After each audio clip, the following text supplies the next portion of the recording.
శ్రీ నారా లోకేష్ గారి చేతుల మీదుగా శ్రీ భక్త కనకదాసు గారి 9 అడుగుల కాంస్య విగ్రహం ఆవిష్కృతమైంది.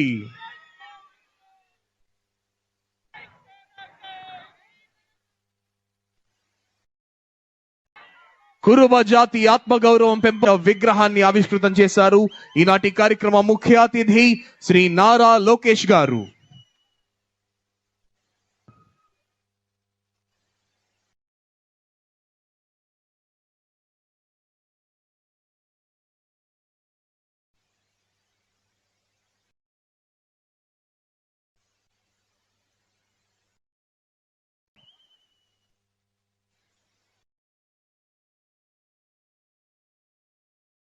జై కనక, జై జై కనక.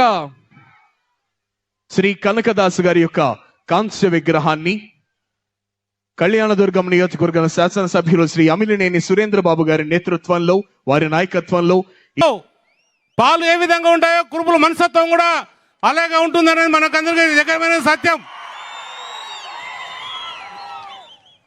మేము పిలిచిన వెంటనే ఎన్నికల్లో హామీ ఇవ్వడం కానీ కనకదాసు విగ్రహ ఆవిష్కరణ కంస విగ్రహం పెడతామంటే ఆ రోజు కురుబులందరూ అడగడం జరిగింది. అందులో భాగంగా అడిగితే వెంటనే ఖచ్చితంగా నిజంగా ఆయనకు కూడా ప్రేమ అభిమానాలు కురుబుల పైన ఎంతో ఉన్నాయి కాబట్టి అడిగిన వెంటనే తక్షణమే నేను కూడా ఈ కార్యక్రమానికి వస్తానని తెలియజేయడం జరిగింది. అలాగే చాలా విషయాల్లో కూడా కురుబులకు న్యాయం చేయాలనే ఉద్దేశంతో అన్ని రకాలుగా కూడా మనకి సహాయ సహకారాలు అందిస్తున్నారు.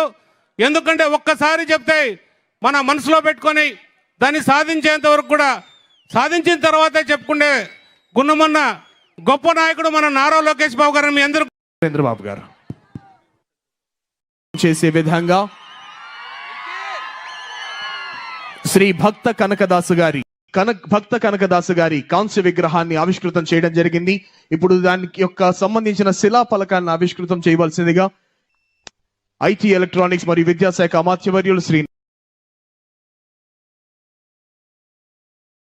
శ్రీమతి సవిత గారిని, పయ్యావుల కేశవ్ గారిని, అదేవిధంగా కళ్యాణదుర్గం నియోజకవర్గ శాసనసభ్యులు దానికి సంబంధించి శిలా ఫలకాన్ని అన్వేల్ చేశారు. ఈనాటి కార్యక్రమ ముఖ్య అతిథి శ్రీ నారా లోకేష్ గారు, తదితర మంత్రివర్గం, ఎమ్మెల్యేలు, ఎంపీలు.